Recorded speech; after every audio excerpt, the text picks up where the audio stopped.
Hey everyone, welcome to episode 28 of Business Therapy. I'm Sam Drawshak, and as always, I'm here with Jonathan Adams. Today on the show, we have Ellen Tsai with us.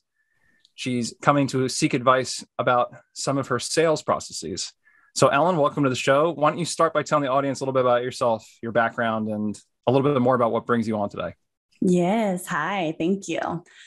Ellen Tsai.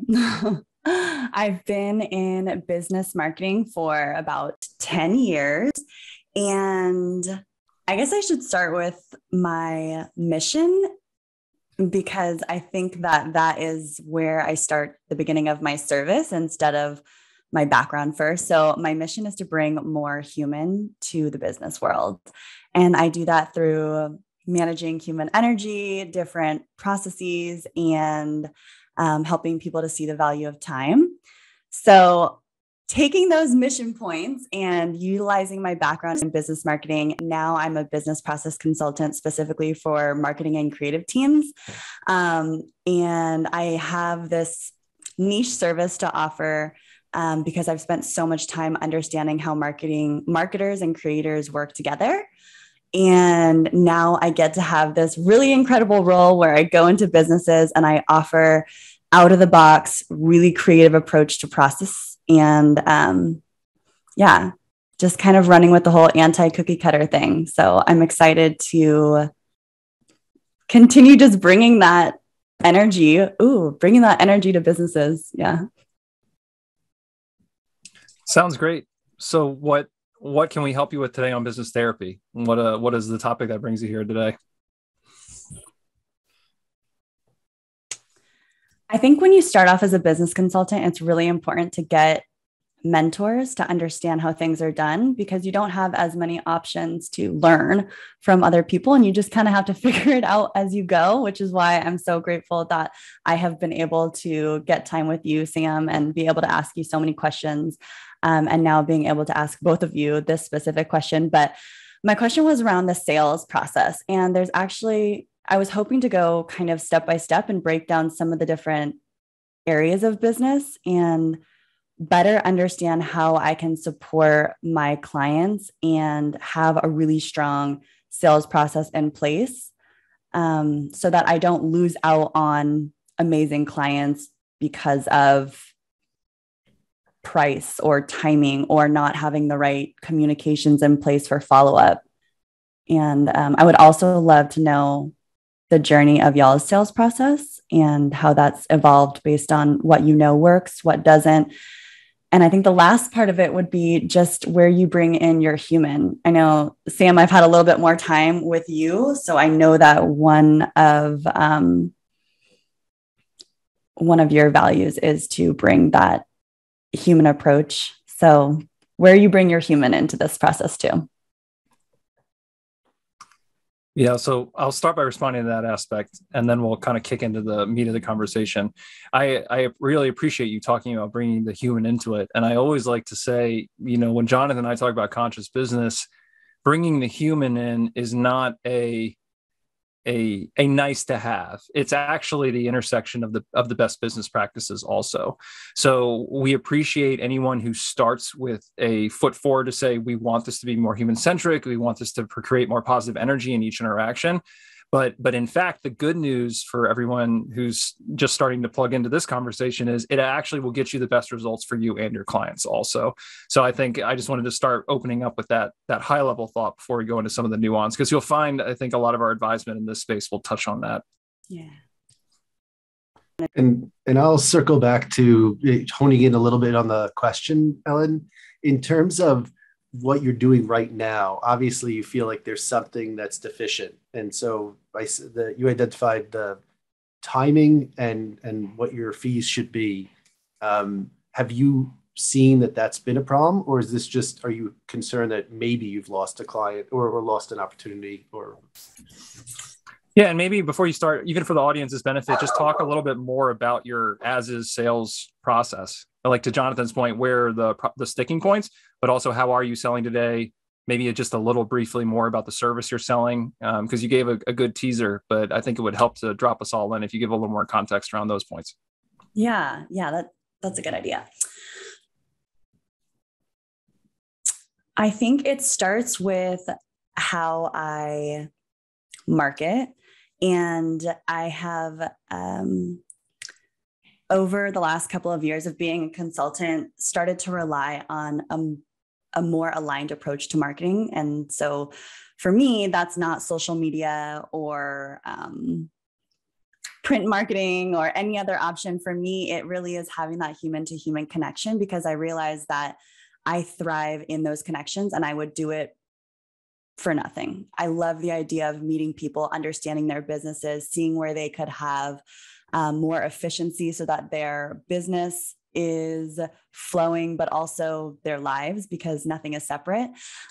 So that starts me off in where I go and meet clients. So I've been really lucky that a majority of my clients have come referral based, or meeting one-to-one in person. And I tell somebody what I do and they respond with, we need you. We need you. Let's talk. The next step is to make that connection and really understand what some of their high level goals are, what some of their high level obstacles are, and then having a conversation with them to offer as much value for free as I can. And then after I complete that process, I will draw up a proposal, a customized proposal, and a customized deck based on the specific obstacles that they're working with. And then I'll tack on my actual process, steps 1 through 4. And then I will send that over. I think right now where I'm having hangups is I've had about 8 or 9 different clients, different businesses that I've worked with in the last 2 years. And I haven't gotten to a point where everything is just a standard operating procedure. I mean, I have my SOP in place for my own sales process, but I want to strengthen it because there are differences, whether I'm working with a creative agency or a corporate client or an entrepreneur. And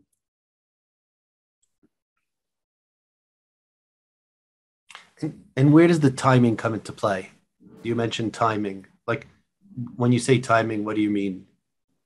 Like when you should do what? Or the timing between steps? Yeah. So the specific aspect of that comes in when I deliver the proposal. So the first thing that I learned, this has happened with a couple of clients, is I don't think it works for me to just send over an email proposal. That's obviously the easiest way because they have all of the details and they have all the pricing and then they get to think through it, but it doesn't solidify that human connection to walk through the actual pieces that are on that proposal. And then to have an open conversation based on pricing, based on how their reaction is or what their budget might be, and to be able to have a more fluid conversation. So that would be one specific nuance that I would love y'all's opinion on is, do you always have that proposal done in person? And then when it comes to timing, that really is, okay, what about when they get to the point where they're, okay, we have to think about this because it's a big investment. At what point, how long do you wait to follow up? And which platform do you use to communicate on specific details like that? And then one more point, just the pricing piece. So while we're just laying it on the table, let's just get that in there too, which is when you talk about timing aside and process aside, when you talk about some of your sticking points on pricing, what does that look and feel like to you?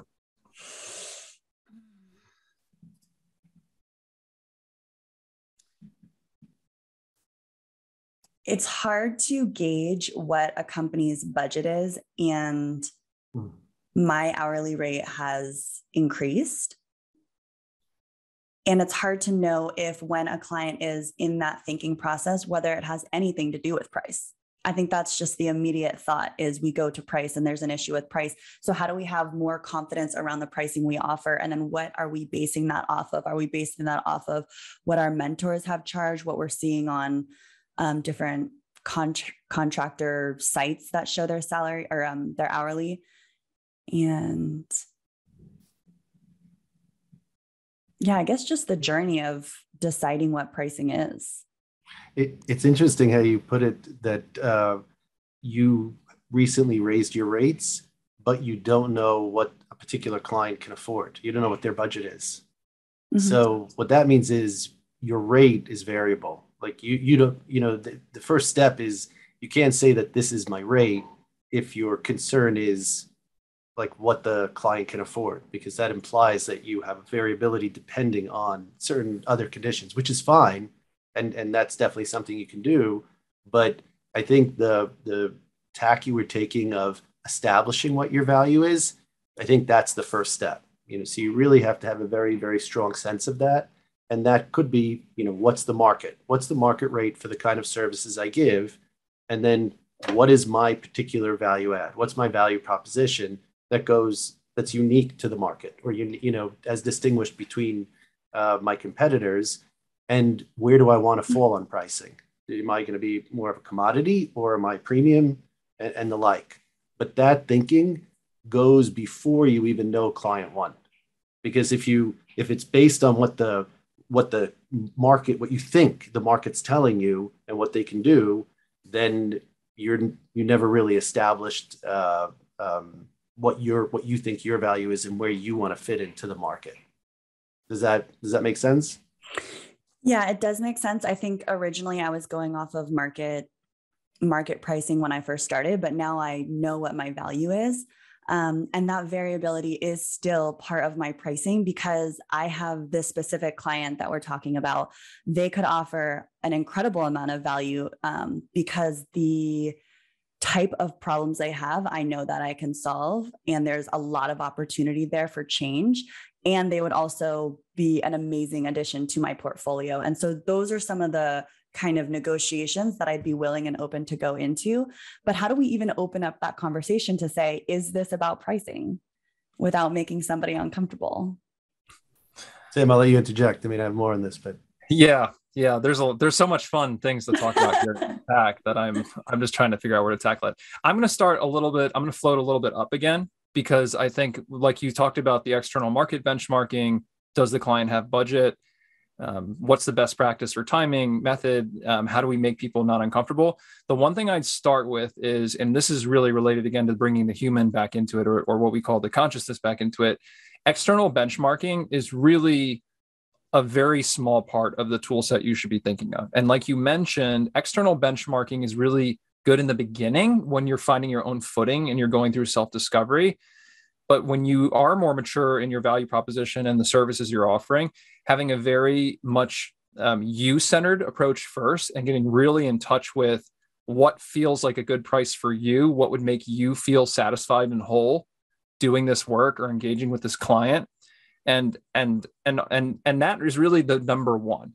Because if you're starting to think about things like, how much money do they have? Did I not get enough money out of them? You can never control those things, and you're never going to know those things. And it's really, a lot of times, that's noise, and it's just going to confuse your conversation. Because honestly, if you go into a client situation, just as an extreme example, and you know very well going in that you want to work with this client, you think it will be rewarding, and if you got this price point, you would be happy. If they agree to that price point, it does not matter beyond that point, whether they had more money, whether they had less money, if they were comfortable, whether they were uncomfortable, because then you should have already considered whether you were going to be comfortable, and that made you feel good. And I think a lot of that, to be able to do that, you have to be able to think through that and have a you-centered approach first, to know what you're offering, what would make you happy, the context of your life. Because it doesn't matter what the market is charging for a similar service. It doesn't matter the client's budget. If you're not happy with the outcome, even if all that data converges and suggests one thing that you should be happy with, if you're not happy with it, it doesn't matter. There's no amount of going into your head and telling yourself, well, this should be acceptable, that's going to make you feel that it's acceptable. So we always have to start there, at least in my approach, if you're going to then be able to be confident and have a self-assured outcome with any sort of client negotiation. And that's just like a high level thought. I'll just color a little bit what Sam said, though.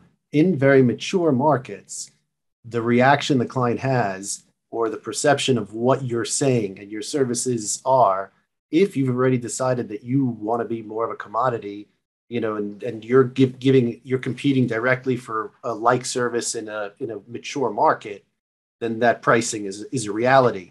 The client's budget or the client's issues, that's a totally different issue, totally separate, put aside.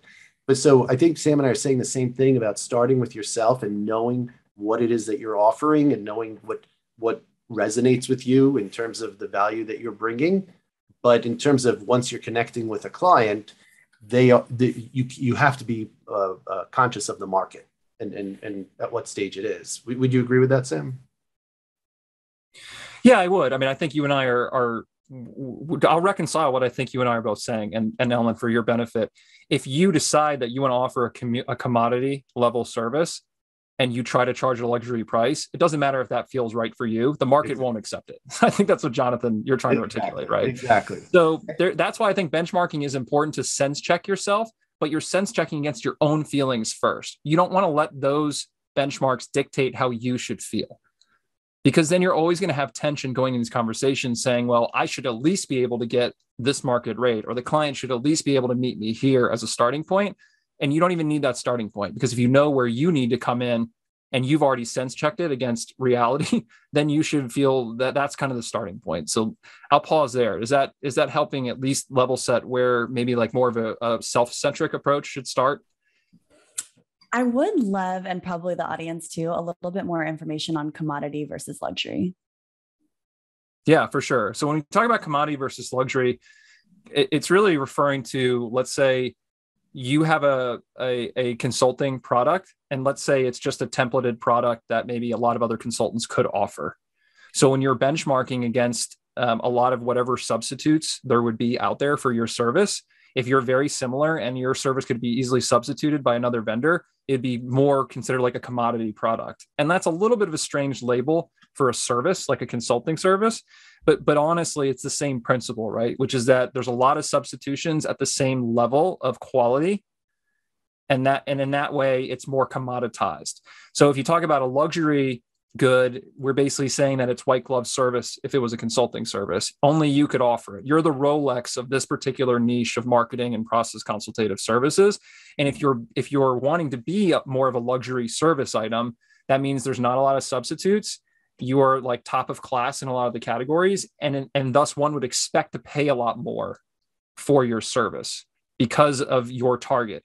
So, and that again, it depends on your personal approach, where if you're the kind of person that you think you can take something basic and known and execute it really well, being in a commodity space it can be in a good space to be. And then you can charge less. Typically commodity players look to get volume and they sell accordingly. If you want to be luxury, then you should go in knowing that you're going to give it that extra touch. You're going to be folding the napkins. You're going to be printing everything on like wax, like glossy paper. I'm not more of a luxury person, so I'm even struggling to come up with examples, but you get the idea. And then you could charge really for the luxury good. And what we're trying to say is, you knowing yourself first is, where do you fall on that spectrum? And then if you're doing market research, what are your competitors? What are the substitutes for your product where you think it's landed? And that gives you just like a benchmark pricing, because the point I think we're trying to make is, it doesn't matter if you feel good. If you're selling something, there's an objective reality to what it is you're selling. So knowing what you're trying to sell and knowing how it would be classified against substitutes or comparable items on the marketplace is where you want to get your benchmark. And then if the benchmark is in the realm of what would make you feel good, in realm of possibility, then you have an intersection that you can start working on moving forward with the sale. So hopefully that helps clarify that piece.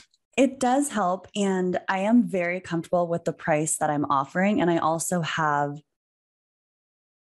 a range of what I'd be willing to go for this specific client. But my question is, how do I open up that conversation and invite in a dialogue about it? Well, I'll respond quickly, and then Jonathan, I'm sure you have a take, because Jonathan and I have very different types of sales experience. Just for the audience, I've done a lot of sales, right? Probably more in your zone, and Jonathan has too, but also there's other sales experience where like even a broader, like larger clients, B2B type of things.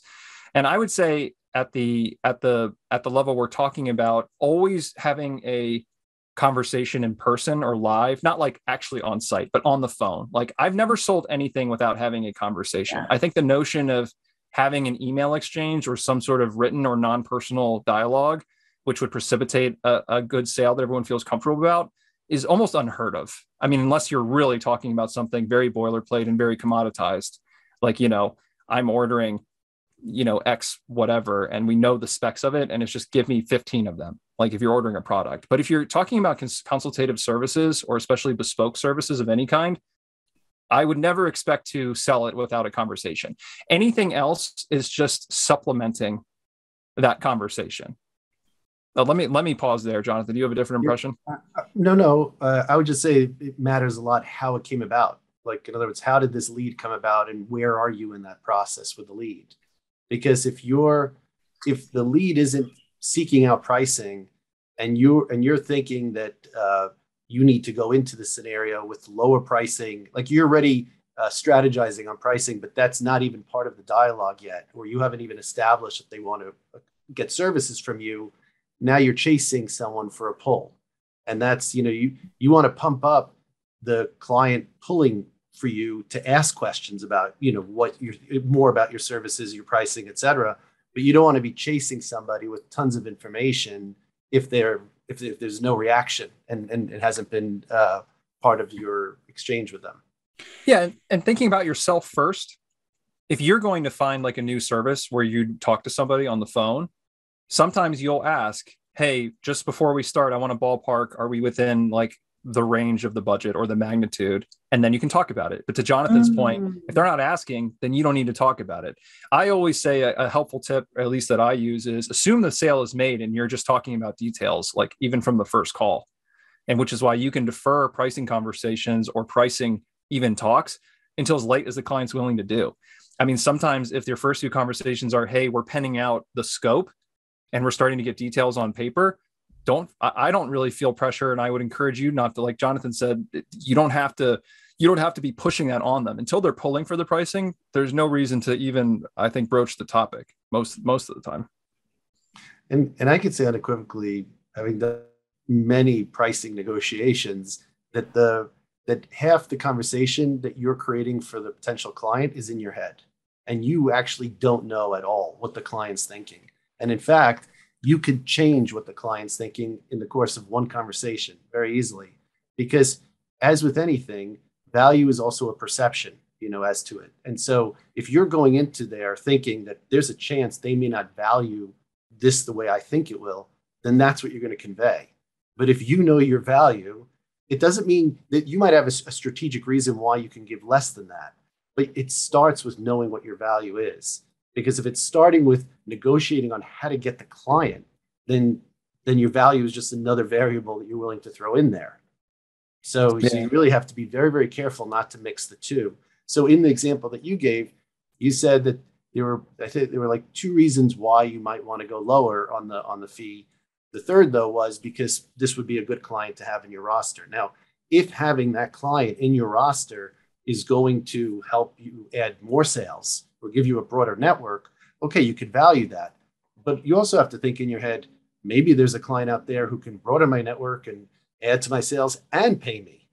So the one of the earliest lessons I had with sales was door-to-door selling of handbags, and this was a very, very a long time ago. Not necessarily the ideal scenario for me, but I could tell you, sales were a matter of numbers. Like if you're only looking for an ace of spades because you've had in your head that is, this one client fulfills every one of these requirements, is the perfect client for me, you're forgetting the other 51 cards in the deck, that you could be flipping over to get, maybe it's good enough to get some kings and aces, other aces or something like that. So it's just a numbers game. And every time and every minute you're focusing on that one client who may not even be pulling because you have it in your head that this is the perfect client for you, is time you're not spending on actually potentially engaging with the perfect client. So I just admit that. Yeah, I really appreciate that. I think one of the questions I have for this specific client is they are hot. They're definitely a hot lead. So I don't want to just let it go. I actually took both of the founders out to lunch, and we, for an hour and a half, went into everything that they were working with their creative agency. And so I thought it would be fine to send over the proposal through email. That was a learning lesson, further confirmed by you guys. So thank you, because if my whole process is about human connection, then I shouldn't stop there. So my question is, I know that they need me. I am making assumptions that it has anything to do with price. It very well could just be a timing thing for them. What's the actual verbiage that y'all would use to open up that conversation now that the proposal has been sent and it's been, I think, 8 or 9 days? What is the next step that y'all would take? Sam, I'm happy to take it, but Why don't you do it, and then we'll do a answer off here. So you try first, your first instinct, then I'll give mine. Yeah. So I don't know that that's necessarily the right question. So like, in other words, there's like what's the right email, like, and how's the right way to phrase things. I mean, there's tons of advice on that. And yes, it's probably not a good idea to start with, I just wanted to, whatever, like get rid of I just, or things like that. Like, so there's a lot of advice out there.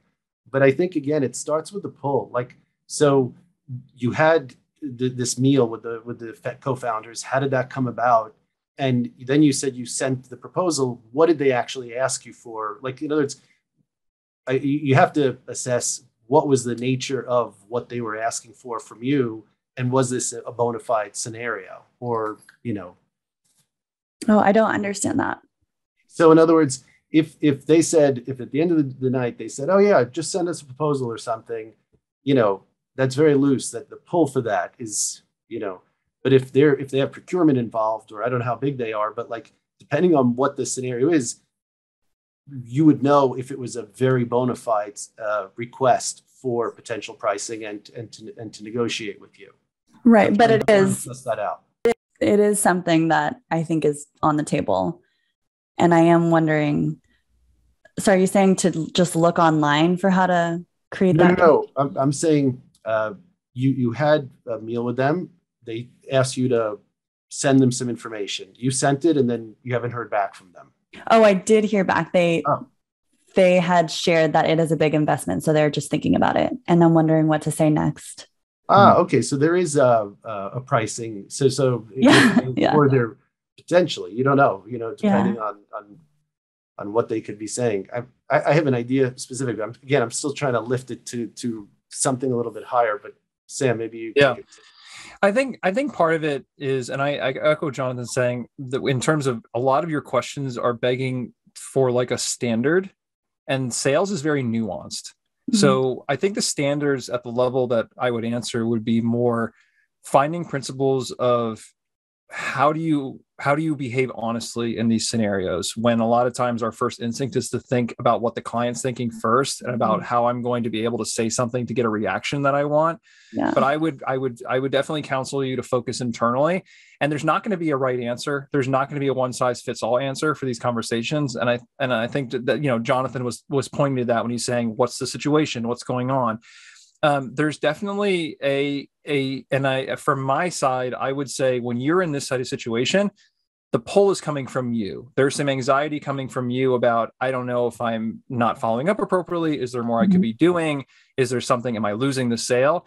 And in those situations, I would always counsel people to think less and just act more and act honestly. So if you're sitting at home saying, well, I don't know if I explain the proposal well enough, or, at this point, if they respond and say, I think it's a pricing matter and you're willing to negotiate pricing, then just say, hey, I totally understand. I would love to get back on the phone with you so we can discuss next steps. Like, it could be as simple as that, if that's what you want to do. So you just articulate what you're feeling and what you want to do. And if you be honest and you just be kind of short with it, you don't have to over engineer these responses in sales conversations. And you have to be okay with the reality being what it is going to be. They could say yes, or they could say no. Mm-hmm. But if your intention is to get them back on the phone and continue a dialogue, then just say that very, very earnestly, and just say, hey, I understand it's a big investment. I would love to talk to you more about next steps, or what you're thinking for timeline, or what I can do to kind of provide more details. So please let me know and let's talk. And then I would say, and this is kind of going back to where if I could give standard advisement, which was always try to thinking how I can drive it back toward a conversation. You don't have to acknowledge that the proposal was sent. I mean, you don't even have to look at it as a mistake, or like you're on, tender hooks with the client or anything like that. If you're just staying present with it, it's, you feel like you have more to say. It's a big opportunity. You've got room to negotiate. So just do whatever you can to try to open back the dialogue. I think when people are hesitant and they push you off with things like, hey, it's too pricey. Hey, we're thinking about it.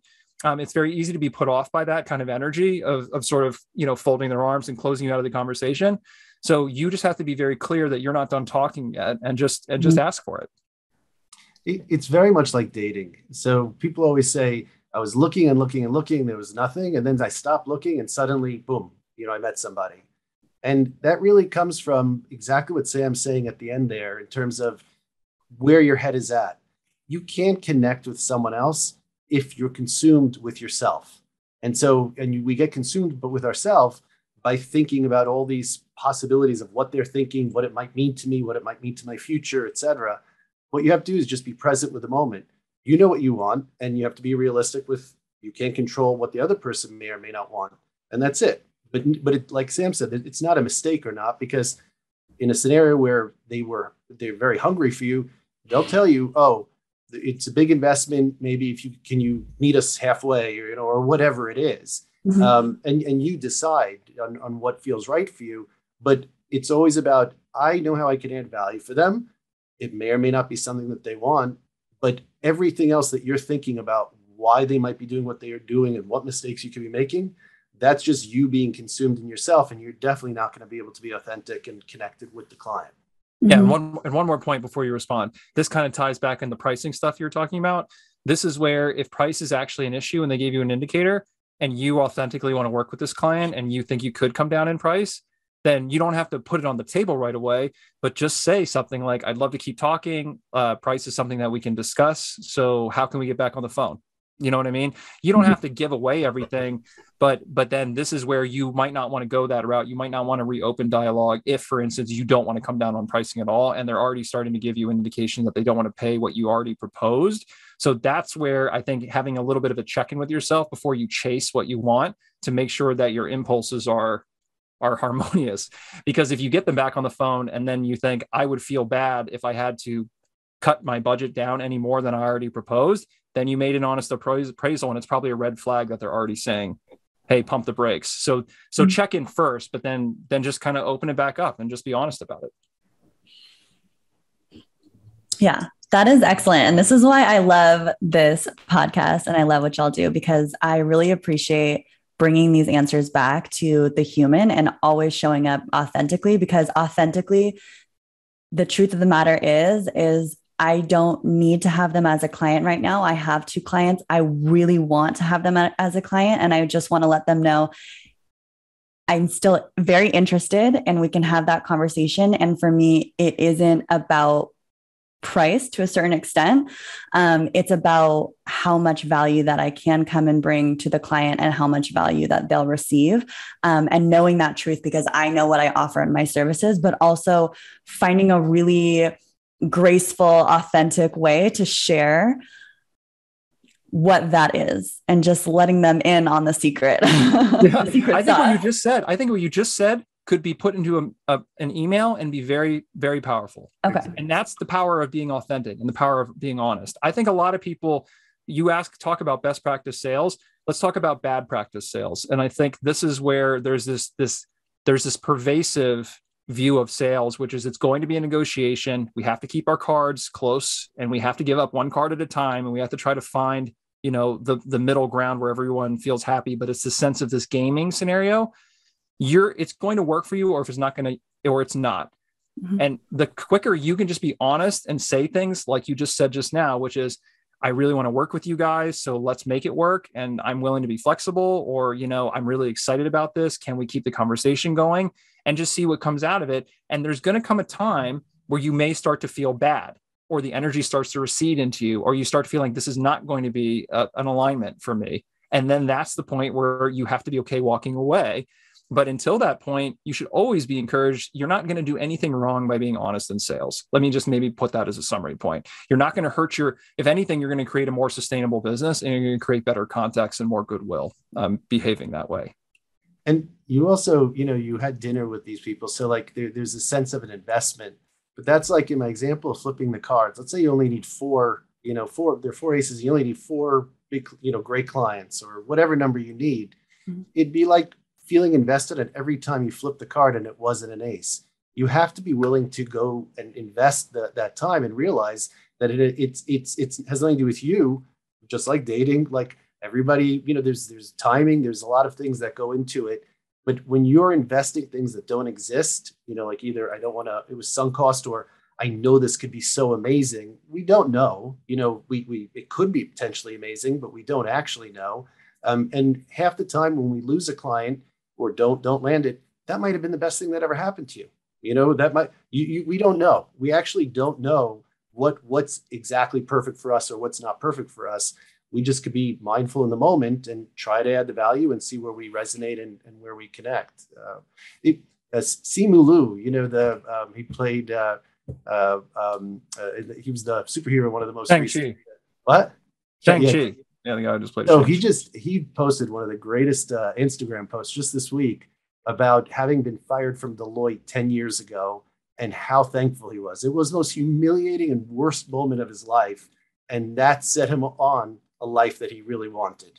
So like, we don't know, and so I just would recommend that in being authentic, also realize where you're investing things that may or may not be there, and what's real and what's not. It's hard to make that the distinction sometimes.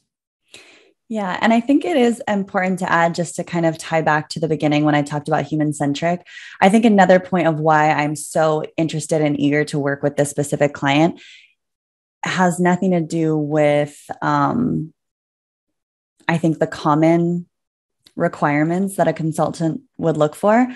I only want to work with incredible human heart-centered leaders. And I see that in these two people, and I see what they're doing with their creative artwork and how they are growing their business and hiring on people. And I can see two visionaries who are extremely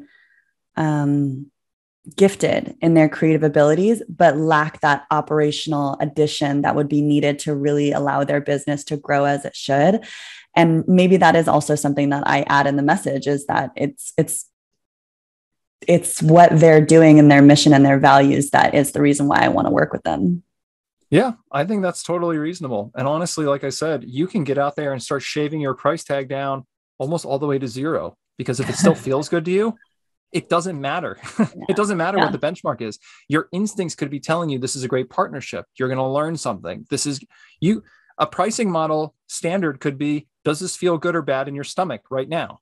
And if the answer is good, then proceed. And if bad, then back away. And that's a lot harder than it sounds. But if you want to talk about really conscious sales, that's what I'm trying to cultivate. And I'll give you a little bit that might help you from a therapeutic standpoint, which is that I still struggle with this. I've been doing this for years and years, selling all sorts of things in the consultative space.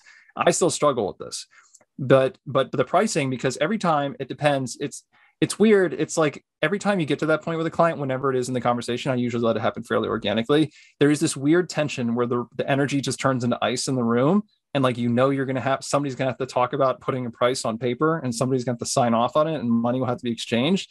And it never feels great. It always changes the frequency of the conversation, the vibration of energy in the entire exchange. And when you get there, what all I can say is all your standards are going to go out the window. When you get to that point, all your best practice tools are going to go out to the window a lot of the time. It's just practicing. How do I feel in that moment? What am I willing to give? What am I not willing to give? Obviously, some preparation mentally helps. I'm not saying it's always going to be okay right here in the second, but it's one of those things that it takes practice, and there's not going to be a single answer. In my experience, I'll just counter a little bit what Sam said. If you're very present all the time, and you could go with what you're feeling, honestly feeling, then I would submit to what Sam just said. The problem is when you're dealing with new people, and it's there's potential rejection, and like you're dealing with that whole interaction with establishing a relationship, it can get very confusing. And finding what you actually feel and where you are in that is very, very hard. It's very hard to be present in that moment. And so I have a general rule of thumb that I always value what I'm contributing, and try not to establish relationships where my value isn't very clear. And pricing is the easiest way to make that, make it establish, those terms and those boundaries in the relationship. There could be other ways. You can partner with them because right now there isn't a lot of money, but they'll make you part of X, or whatever. But it has to be a tangible value, because when there is no clear value being attributed to what you're doing, respect diminishes. And like in any relationship, it's hard to sustain that. Yeah. And I have to add, because there's a level of nuance to what I was just describing that honestly is counter to some of the things I've said in the past at face value. You don't want to be giving away services for free. So let's be certain. I'm not trying to say, hey, if it feels good to give it away for free, give it away for free. What I'm trying to say in a hyperbolic fashion is that if you're being honest with your value and you're trying to figure out if a relationship, there's so many other variables beside the price. And that's why you have to be really clear going into situations, what you're trying to get out of it. And also you can make a mistake on price and say, this feels good. This feels good at a lower price. And you can get into the engagement and then it doesn't feel good right after it starts. And then you're going to learn through experience that would probably necessitate, if it wasn't for social niceties and like commitments and sort of, your reputation, you would want to pull out. And like experience will help you not get into those situations. I'm kind of the advisement I gave was premised on the fact that if you're always being honest and present, you would never give away anything for free, because that's not the best configuration for you as a person or how you can give back to a client or how you can give back to the world at large. So I just wanted to clarify that you got to feel good about it, but that usually doesn't, if you're being honest, in the real world, typically that doesn't mean giving away your time for free. That's never going to be the intersection of being conscious and having a good negotiation. So hopefully that clarifies a little bit. Mm-hmm. Yeah. And you mentioned it's a hot lead. Often the concern is that there's a ton of more activity you could do while it's hot. But hot and cold like that. That's I think something we're investing into a scenario because it feels hot to us. But in their world, who knows? And I've been in scenarios where, I didn't know why the phone stopped ringing, and they were going through some major reorganization, and has nothing to do with me. But like, I'm thinking that the entire, exchange is between the two of us, but they have their own world as well. And so that's why I generally, if you've already given the information in whatever form you gave it, you can definitely send a follow-up. But if you start chasing with pricing, or if you start chasing with other things, when the moment is again right for them, that's what they're going to retain. You want at least if an interaction ends, it ends with clarity about the strength of what you can offer, as opposed to not feeling as confident, because they'll go to another person who seems super confident, and then that becomes the perceived value, and it seems like they value it more, and then suddenly it's not about price anymore. So like, I can't tell you how many times it was always about price, and then suddenly it's not about price. If there's some perceived benefit they're going to get from whatever services someone's going to provide to them. Yeah, that's an excellent point. I really appreciate that, especially ending on that value, letting them know that the conversation is open, it can be had, but just a reminder, these are the offerings. Yeah. And then as we're I want to tidy up, because you asked a lot of stuff in the beginning and coming back around when you're talking about the best practice then around tools, templates, documentation, proposal. I want to bring it back around to everything is kind of propping up that authentic interaction if you're going to make a sale, and that's what we're going to be driving toward. So I wouldn't really recommend a best practice presentation format or proposal format, except that you want to be looking to, there's two factors that I would say to consider from, in terms of practical advice. One is a standard is only as much of a standard as you have the energy to sustain sending it out to everybody who asks for it. Does that make sense? Yeah. I could give you the best practice sales template, but if it takes you an hour to make every one, and every time a lead comes in, you're like, oh my God, I have to do this again, then that's not a standard that's going to work for you, and it's irrelevant. So a lot of times especially as a small solopreneur or like starting a small consulting agency, you have to look at the intersection between your time to execute on proposal work and the ROI you get from it. And a lot of times that's going to dictate a sustainable place where your best practice should be, but that means it's going to be unique to you, because I can't look at a benchmark in the industry and say, Ellen, this is the one that you should be using for your service and for the people you want to serve. Because if you don't like doing it, it comes back to that self-assessment first. It doesn't matter, because you're going to send out one of them, and then your sales engine is going to grind to a halt, because you're not going to want to do that every time. And I can't stress. Oh, sorry, Ellen. I was just going to add to that. I think the way that I learn is understanding baselines, what people have tried before that has worked for them, and then allowing myself to be creative. Is that something that I want to adopt? How can I work that into my own energetic groove? And that's something that is going to work for me. But I definitely do learn by understanding what are the processes that have worked for you in the past. Have you ever ran into issues where you were in this stage of negotiation, and what did you use? What kind of communication? What really worked? Did you pick up the phone? Did you ask to meet them for another coffee or a meal, and then going in and internalizing and thinking, is that something that I want to also adopt? Yeah. Let me answer that directly. And Jonathan, I know you had a point. Well, you say your point first, Jonathan, then I want to respond to that though. I was just reacting to the authenticity, because the authenticity is what makes something sustainable. A lot of people say, they look at these gurus who pump them up, and how to sell a pen, or, whatever it is, like how to sell. And yes, that could be impressive. And, you see a presentation, it says like, oh, I want to be like that, but it's not sustainable, because in order for that to be done, you need to become someone else or someone you're not. And that is always a very tough scenario to sustain over any length of time. And we also don't know how us being us is going to be very authentic. I remember a big pitch I did where there was a group that came out and they just looked super confident and sharp. And when I went in, for whatever reason, I got nervous about the moment. And at the end, we won. And it was because they saw my nervousness as respect. I didn't seem cocky. I seemed authentic. And I would have said that was my worst pitch, and we were up against people I thought, looked like they pitched amazing. So we don't know, but I could tell you, if you're always just showing up present, that you could always do. That's easy to do. And you can't judge if it's success or failure. But if you're trying to show up as somebody else or something else, that is very hard to do over time. Thank you so much for that. Thank you. Yeah. And also then just to answer your direct question about, I understand the want to like what's other people's best practices so you can adopt to yourself or you can adapt to yourself. So I'll tell you a little bit about mine that I think will be relevant to you as sort of a, selling consulting services on a solo basis. I think the biggest thing for me is the best practice about what materials should you have. You should always have a portfolio that I think is client confidential and highlights the work you're most proud of, and something that you don't need to edit for each presentation. For me, best practice comes about replicability and reducing your cost of process.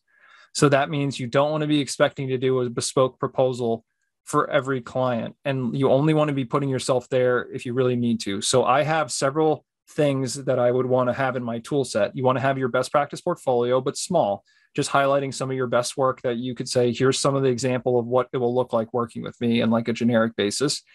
You'll want to have like a basic presentation about what your service is. But again, thinking about like a 90% standard core that is you centric, that's talking about you and what you are as a person and like why they would want to speak to you. Because if you're talking about why they should buy in this particular instance, or they ask you a ton of questions up front about like, what are you going to do for me? What is this? What is that? And they're not even willing to talk to you. I find as a best practice in my experience as a consultant that those are leads that are not worth the ROI of converting them is usually not worth it. And even if you can, it's going to be a rough ride.